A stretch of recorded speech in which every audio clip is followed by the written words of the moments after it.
Happy Book Talk Tuesday. So last week we talked a little bit about some baseball books because it's baseball season and the Astros were on their way to the playoffs. And they are currently in the playoffs, but we're in a little bit of a crisis right now because they need to step it up a little bit. They are losing 2-1 right now, so we need to work on this tonight. They need to work on this. So I'm sure they will. Sure, they're going to work on it. All right, so I want to talk to you about some more baseball books that you guys might want to pick up and enjoy. And maybe you don't play baseball. I don't play baseball. I played softball for a couple of years, but I don't play baseball. But I've always loved it, and there are just great stories and great lessons we can learn through these books I'm going to share with you today. So these are some more baseball books. So there are several sports books by Rich Wallace that we have in the library. This one is about a kid he's a pretty good baseball player, but nobody really notices. Sometimes coaches and team members pay attention to the people who are just outstanding, and they kind of don't pay attention to the people who really are good and need some credit. So this kid is asked to write articles for the school newspaper about sports, about the sports teams.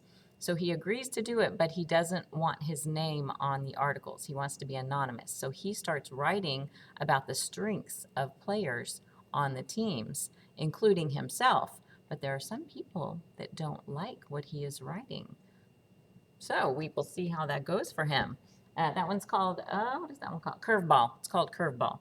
Okay, and then we have Lucky Enough. I don't know if you've noticed, if you watch any baseball, you will see batters and pitchers and players do certain things when they go out on the field, especially batters. You'll see them do like a certain thing with their hands or their legs or their feet or their bat every single time they go up to bat, and they are very superstitious. Baseball players are known to be very superstitious. So this is about a kid who has a lucky charm, and he does all these things when he goes out on the field, and it's always gone well for him. Well, he either loses his lucky charm or he forgets it one day, and it totally affects his game. So, lucky charm, or is it all mental? I don't know. That's for you to decide. Okay, so Dan Gutman has a series of books that are in the baseball card adventure series. So in the first one, I can't remember what the first one that was. Could have been this one, but I don't think so. Oh no, this is number 7. He finds a baseball card and he's able to go back in history and relive that time period and just like see these people who were incredibly famous baseball players at the time that they were playing. So this one is about Satchel Paige. So Satchel Paige is known as the fastest pitcher in history. And so this kid and his coach end up going back in time to check that out and see if indeed he was the fastest pitcher in history, or is there just a bunch of hype about that? So that's fun. If you like to learn about old baseball players from our past, that is a great series for you guys to pick up. Okay, this one I have 2 copies of Soar, and I have 2 copies of it because, let me go this way. I wanted to show you some books have different covers, but it's the same exact book. Publishers can decide what cover they're going to use for the books. So these are from 2 different publishers, but they say exactly the same thing inside their books. So Soar is about a kid who loves baseball. And he was born with some health issues that caused him to have heart surgery. And in turn, he can never play baseball or any sport. He can't play sports, but he loves it so much. So he decides he's going to be a coach. Well, he tries to help coach this team in a town that has a very sour taste for baseball because the coach of the team there has been pretty corrupt. And some things have happened there that have made people not trust the whole baseball game in this town. So he's got a pretty rough road ahead of him if he wants to change people's minds. This is a fantastic book. Okay, so that's Soar.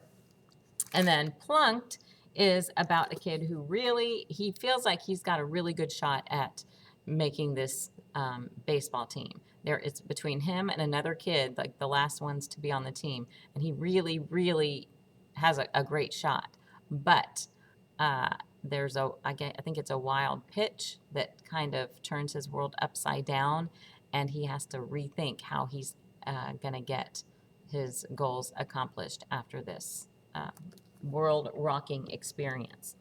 And then I love this. I can't talk about baseball without talking about Mighty Jackie. I love this book so much.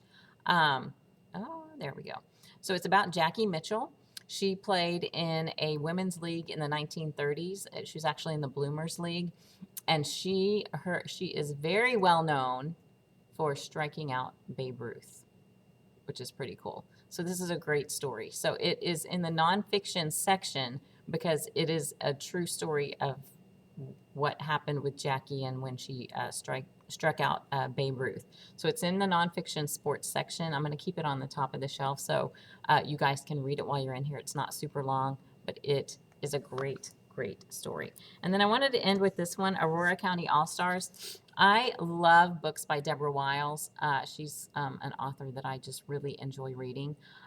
This book, Love Ruby Lavender, and Each Little Bird That Sings all take place in the same town. This one is all about them putting together this baseball team, and they're scrambling, so they're just like taking anybody on the team. Anyway, one of my favorite things about this book is each chapter, at the beginning of each chapter, there is a quote.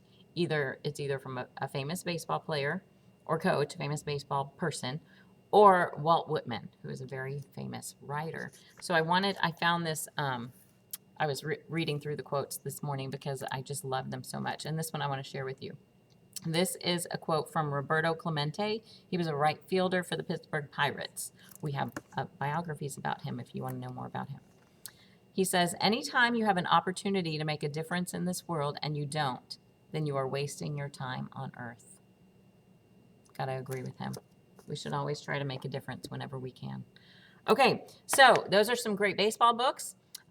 We may not be talking baseball next week. We'll just see how the mood lands and how the Astros do, because we might be in mourning or we might be really celebrating. So stay tuned for that and have a great week. I hope you saw something that you might want to pick up and read. These will be in the Book Talk Tuesday section of the library.